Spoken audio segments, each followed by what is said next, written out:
Hello tout le monde.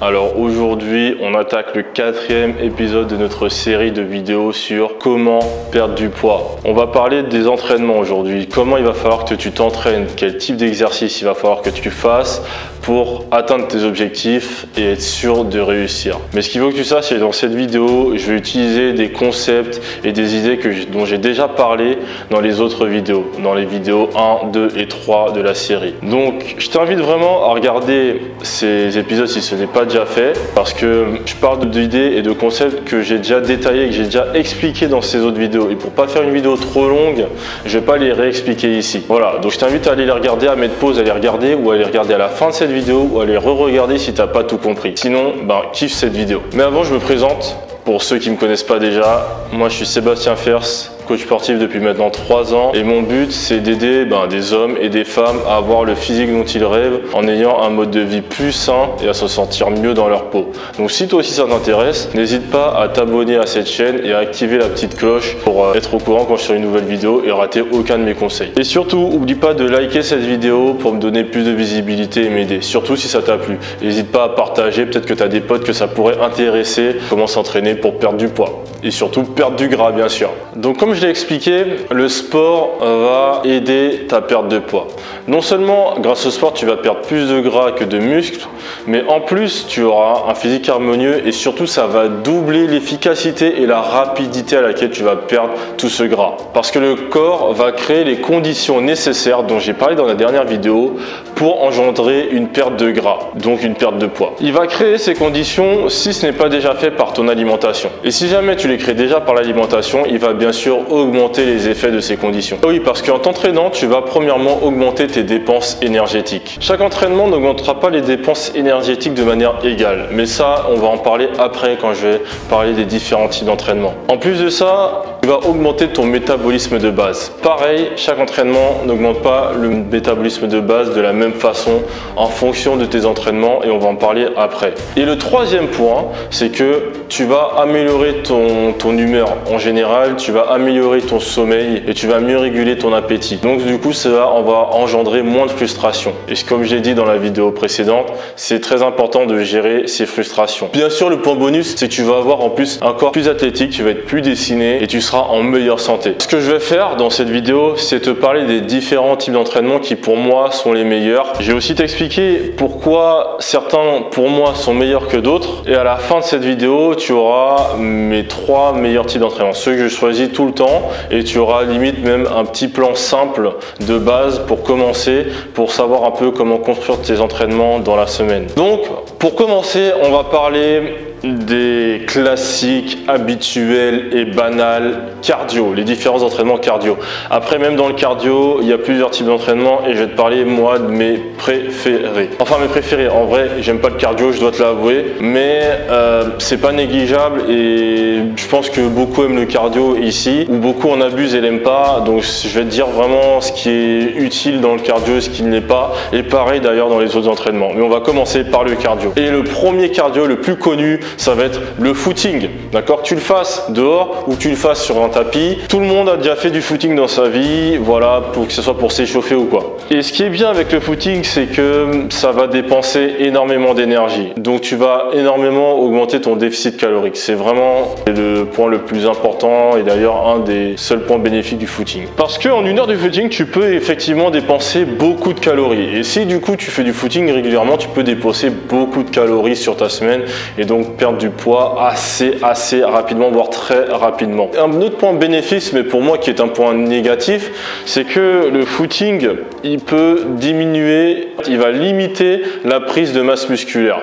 Donc il va limiter l'augmentation de ton métabolisme de base. Et en plus, il peut même diminuer ta masse musculaire, donc diminuer ton métabolisme de base. Et pour moi, c'est un gros point négatif. Après, surtout les femmes, je parle surtout pour les femmes, ça peut être un point positif parce que beaucoup de femmes, voilà, par exemple, se trouvent trop musclées, mais en général, c'est pas qu'elles sont trop musclées, c'est qu'elles ont trop de gras, mais se trouvent trop musclées et veulent du coup s'affiner. Mais donc en général, je conseillerais pas de faire trop de footing, surtout quand on a de base pas une trop grosse masse musculaire, ou alors qu'on perd beaucoup de poids et qu'on veut pas finir trop flat. Mais c'est un très bon complément et on on peut l'intégrer à ses entraînements sans souci. Ensuite, je vais parler du vélo d'appartement ou du biking. On en fait assez régulièrement, que ce soit, tu fais souvent peut-être des cours collectifs de RPM ou tout seul ou chez toi avoir un vélo. Et pour moi, j'aime pas le cardio, mais c'est le cardio que je préfère, c'est le cardio que je préconise le plus à mes clients quand ils veulent faire du cardio. Parce que, premièrement, les dépenses énergétiques vont être très élevées. Presque aussi élevées que celles du footing, voire autant élevées que les dépenses énergétiques d'un footing si jamais tu as un peu de résistance. Attention, si tu mets trop de résistance, tu risques de prendre des cuisses. Donc, il faut modérer la résistance lors de ton cardio sur un vélo d'appartement. En général, tu vas chercher à mettre une résistance qui va te donner l'impression de rouler sur une pente, mais pas trop ardu, d'accord? Et du coup, ce cardio va augmenter énormément les dépenses énergétiques, donc ça c'est un bon point. Et surtout, le gros point que j'adore sur les vélos, sur le biking, et qu'il n'y a pas sur le footing, c'est qu'il ne va pas limiter ta prise de masse musculaire, donc il ne va pas limiter l'augmentation de ton métabolisme de base. Et c'est le gros point positif.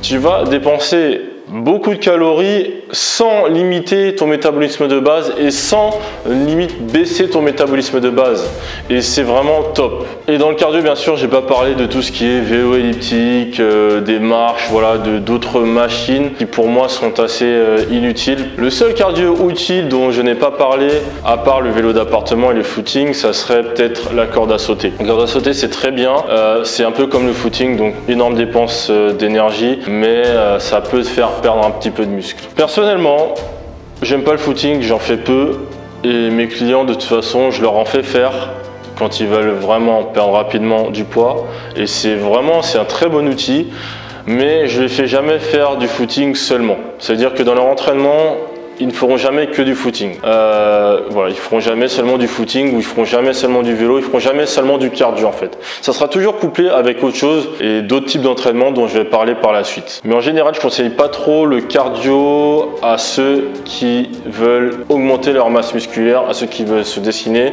à ceux qui veulent avoir un physique athlétique. Enfin, je le conseille pas trop tout seul. Et je le conseille surtout aux gens qui veulent perdre assez rapidement du poids, puisque on augmente rapidement les dépenses énergétique sur le moment, et donc c'est parfait. Maintenant, on va passer à mes types d'entraînement préférés. Et mon premier type d'entraînement préféré, c'est le HIIT, l'intervalle training, le Tabata, voilà, ça a plusieurs noms. Alors pourquoi? Parce que premièrement, le HIIT, tu peux dépenser énormément d'énergie. Tu vas pas dépenser plus d'énergie qu'en faisant du cardio, ça c'est des bêtises.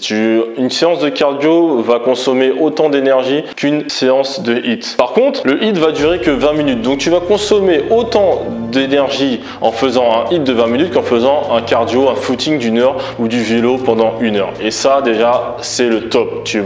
En gros, tu vas gagner du temps, tout simplement. Ensuite, en fonction du type de HIIT que tu fais, tu peux augmenter ton métabolisme de base plus ou moins. Et ensuite, bien sûr, toujours en fonction du type de HIIT que tu fais, tu peux augmenter tes dépenses caloriques, non seulement pendant ta séance, mais après ta séance. Donc, quand tu as terminé ta séance et que tu ne fais plus rien, tu peux continuer de dépenser de l'énergie et donc augmenter ton déficit calorique. La grosse différence entre le cardio classique, donc le vélo d'appartement ou le footing, c'est que tu vas dépenser de l'énergie pendant ta séance, mais après, tu ne vas plus rien dépenser. Enfin, tu vas dépenser ce que tu dépenserais normalement, même si tu ferais pas de séance. Alors que le HIIT, tu vas continuer à dépenser de l'énergie 1 heure, 2 heures, 3 heures, voire jusqu'à 48 heures après ta séance. En plus de ça, le HIIT ne va pas diminuer ton métabolisme de base. Tu vas conserver tout ton muscle et tu peux même en construire en fonction des séances que tu vas faire. Du coup, tu vas dépenser énormément d'énergie, donc augmenter ton déficit calorique et augmenter ton métabolisme de base. Donc, continue à dépenser de l'énergie après tes séances dans ta vie de tous les jours, ce qui est le top. Et en plus, tu pourras mieux maintenir le poids que tu as si durement acquis, et bien sûr, tu tiendras mieux ton régime sur la durée. Le HIIT, je le préconise pour tout le monde. Tout le monde peut le faire et je le recommande limite à tout le monde. Voilà, si tu regardes cette vidéo et que tu peux faire du HIIT et que tu veux perdre du poids, fais du HIIT. Simplement. Le seul problème du HIIT, c'est que premièrement, il faut savoir bien le construire. Parce que voilà, comme je t'ai dit, il y a plein de types de hits possibles. Tu peux en faire autant avec des poids que sans poids. Tu peux les faire, enfin voilà, tu peux faire différents exercices ou faire toujours le même exercice. Il y a plein de hits possibles. Et donc, il faut bien le construire et donc bien choisir ce qu'on va faire. Donc, bien choisir les temps, etc. Et le deuxième désavantage, le deuxième problème, qui en est un, voilà, sans en être un, c'est que c'est assez intense. Et du coup, tout le monde ne peut pas le faire et tu peux pas forcément enchaîner les séances de hits tous les jours de la semaine. Par exemple, c'est assez intense et donc tout le monde ne va pas pouvoir enchaîner. Alors le quatrième type d'entraînement et un de mes préférés, ça va être l'entraînement à poids de corps. Donc tout ce qui va nécessiter des tractions, des pompes, des squats à poids de corps, voilà, etc. Des sprints limites, des squats sautés et tout le tralala. Alors ce type d'entraînement est très bien parce que premièrement, il va augmenter ton métabolisme de base et le conserver en fonction du niveau auquel tu es. Il va augmenter ton métabolisme de base parce que tu peux premièrement construire du muscle. Donc ça va contribuer à augmenter ton métabolisme de base. Ensuite, bien sûr, tu vas pouvoir le maintenir grâce à ça parce que tu vas construire du muscle, donc tu vas maintenir ce métabolisme de base. Et c'est un type d'entraînement qui peut te permettre de brûler énormément de calories, donc de dépenser pas mal d'énergie. Le seul bémol que je trouverais à ce type d'entraînement, c'est que oui, pour une heure par exemple d'entraînement à poids de corps, tu vas dépenser moins de calories qu'une heure de footing. Mais je pense que c'est largement rentabilisé si à côté tu manges correctement et que tu gères bien ton alimentation, comme on en a parlé dans la vidéo précédente. Mais pour augmenter les bénéfices et pour être sûr d'avoir tous les bénéfices de ta séance à poids de corps, ce qu'il faut veiller, c'est premièrement pousser tes séances jusqu'à l'échec. Qu'est-ce que ça veut dire? Ça veut dire que si dans ta séance tu peux faire 40 pompes, tu vas faire tes 40 pompes et tu vas essayer de faire la 41e. Même si tu ne réussis pas, il faut que tu essayes au max de la faire. Ça va être poussé jusqu'à l'échec. Parce que les études ont montré que pour continuer à prendre du muscle et donc augmenter son métabolisme de base, grâce à ça, tu vas dépenser plus d'énergie. Il faut que lorsque tu utilises des poids légers, donc les pompes, on considère ça comme des poids légers, d'accord, des exercices à faible charge, il faut que tu pousses jusqu'à l'échec. Ensuite, ce qu'il va falloir faire pour booster à fond ton métabolisme, c'est utiliser différentes variantes. Ça veut dire que si par exemple tu veux travailler les pecs, etc., tu vas utiliser des variantes de pompe. Donc tu vas utiliser des variantes plus difficiles de pompe.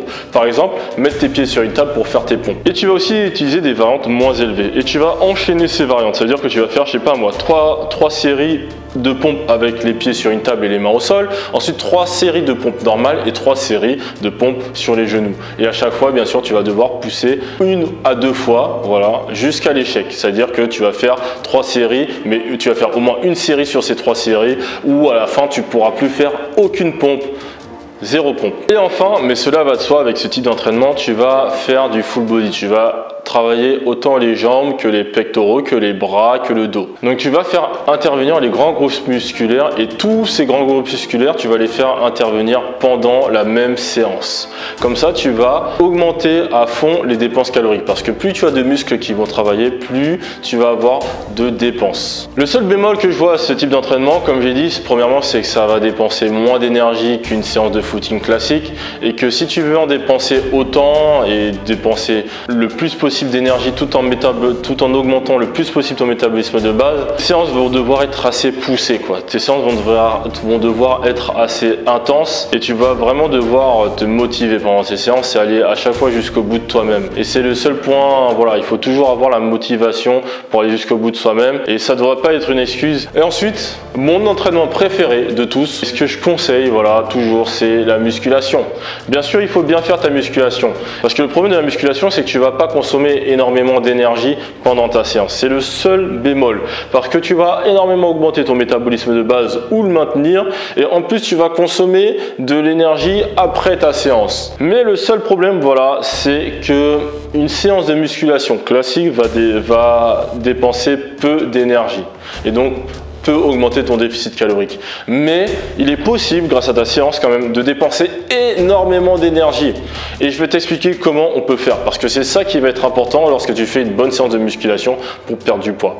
Et la première chose, c'est que premièrement, tu dois faire du full body. Comme les entraînements à poids de corps, tu dois utiliser des grands groupes musculaires. Donc c'est-à-dire utiliser toute la ceinture scapulaire, utiliser les jambes, utiliser voilà, tout le corps, d'accord, et pendant la même séance. Ensuite, le deuxième astuce astuce que tu dois respecter pour pouvoir brûler le plus possible de calories pendant la séance de musculation, c'est soulever des poids lourds. Alors, je sais que c'est un peu contre-intuitif, mais en fait, en soulevant des poids lourds, il a été montré qu'un exercice avec une charge lourde consomme plus d'énergie qu'un exercice avec des charges légères. Et pour ce faire, en fait, ce que tu vas devoir faire, c'est soulever des poids lourds, du coup, avec des temps de récupération bas et enchaîner les séries, d'accord? Enfin, en tout cas, faire plusieurs séries. Le troisième point à respecter, et c'est celui qui va être le plus important, enfin, un de ceux qui va être le plus important, ça va être de privilégier les exercices qui entraîne le plus de dépenses caloriques possible. Par exemple, quand tu vas faire un entraînement de musculation pour perdre du poids, tu ne vas pas faire du curl, tu ne vas pas faire les biceps, tu ne vas pas isoler les biceps. Comme j'ai dit, tu vas faire des entraînements full body, donc tu vas faire des exercices qui vont utiliser le plus de groupes musculaires possible. Et comment tu sais les exercices qui vont utiliser le plus de groupes musculaires possible? En fait, c'est simple. Plus la charge que tu soulèves va traverser de distance, plus elle va parcourir de distance, plus ton exercice va consommer de calories. Et pourquoi? Parce qu'en fait, plus la charge va traverser de distance, plus elle va utiliser de groupes musculaires différents. Et plus elle va utiliser de groupes musculaires différents, plus tu vas brûler des exercices. Donc du coup, tu peux regarder le trajet que la charge parcourt, le nombre de muscles qui sont recrutés par l'exercice et le nombre d'articulations qui vont être utilisées aussi pendant cet exercice. Plus il y a d'articulations qui vont être utilisées pour ton exercice, plus tu vas travailler de muscles en même temps. Voilà, je te donne un exemple. Travailler en développé couché va dépenser plus d'énergie que travailler ses triceps à la poulie. Et encore, travailler les squats, voilà, faire des squats va dépenser plus d'énergie que faire du développé couché. Et ensuite, faire par exemple des épaulés jetés, des mouvements qu'on fait en haltérophilie, surtout des épaulés jetés ou des arrachés, va travailler encore plus de muscles que faire des squats ou faire du développé couché. D'accord? Tu me suis? Parce que l'épaulé jeté ou l'arraché utilise beaucoup plus d'articulation et fait la charge faire beaucoup plus de trajets que le squat ou le développé couché. Il y a encore d'autres exercices, mais voilà, ça ce sont des exemples et vraiment, suis ces conseils et tu vas voir, ça va être le jour et la nuit au niveau de ta perte de poids. Et en bonus de tout ça, bien sûr, en utilisant des charges lourdes, tu vas encore augmenter ton métabolisme de base et tu vas te forger un corps dessiné, tu vas te dessiner et tu vas te faire un corps athlétique et pas un corps flasque et voilà, un corps skinny fat comme on en voit trop malheureusement.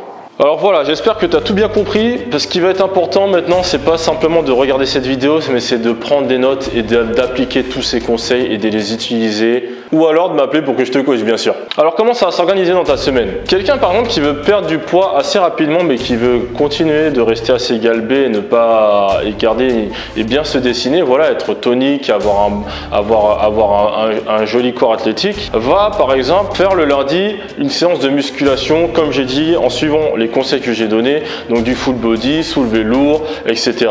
Et puis le mardi, il va faire 1 heure de vélo d'appartement par exemple, ok, ou 1 heure de biking. Le mercredi, il va se faire ensuite une petite séance de HIIT. Le jeudi, il va se faire soit une deuxième séance de HIIT, puis le vendredi, il va se refaire une séance de musculation. Bien sûr, tu peux faire moins ou plus de séances, mais dans l'idée, tu m'as compris, d'accord? Quelqu'un qui veut perdre assez rapidement, par exemple, qui veut perdre assez vite du poids, il va faire un petit peu plus de footing ou de HIIT. Ou alors, tu peux par exemple faire 3 fois du HIIT dans la semaine, ou même voilà, ou même 2 fois du HIIT dans la semaine et une séance de vélo, d'accord? Bien sûr, c'est en fonction de toi, tes objectifs. Ça, c'est un exemple. Imaginons qu'il a perdu 10 kg et que maintenant, il veut continuer à perdre du poids, mais cette fois-ci en étant bien dessiné et prendre un petit peu de masse musculaire. Il va faire 3 fois de la musculation dans la semaine, donc lundi, mercredi et vendredi par exemple. Et le vendredi, à la fin de sa séance de musculation, il va pas juste rentrer chez lui, il va faire 20 minutes de HIIT ou 10 minutes de HIIT, d'accord, en sprint, sous forme de sprint. Donc il va enchaîner les sprints pendant 10 minutes ou 20 minutes sous forme de HIIT. Et ça, c'est des exemples et tu peux un peu jouer avec et voir ce qui te correspond le mieux. Alors j'espère vraiment que tu vas suivre les conseils que j'ai donnés dans ces 4 premières vidéos de ma série Comment perdre du poids. Si tu suis les conseils qui ont été donnés dans ces 4 vidéos, tu vas réussir à perdre du poids, c'est sûr et certain. C'est sûr et certain. Dans la prochaine vidéo, on va parler de hacks, d'astuces qui vont t'aider à perdre encore plus vite du poids, à rendre ta perte de poids encore plus efficace, qui vont augmenter tes résultats. Du coup, on va parler tout ce qui est complément alimentaire, on va parler motivation, on va parler organisation et on va parler discipline. Mais avant de regarder cette vidéo, je t'invite vraiment à liker cette vidéo et à partager cette vidéo, surtout si tu as aimé les conseils qui ont été donnés, surtout si tu as trouvé ça cool et si tu as peut-être des amis qui voudraient en bénéficier, d'accord? Et je t'invite aussi à t'abonner à ma chaîne et à activer la cloche pour être au courant et ne rater aucun conseil quand je sors une nouvelle vidéo. Et je te dis à tout de suite pour ma vidéo suivante.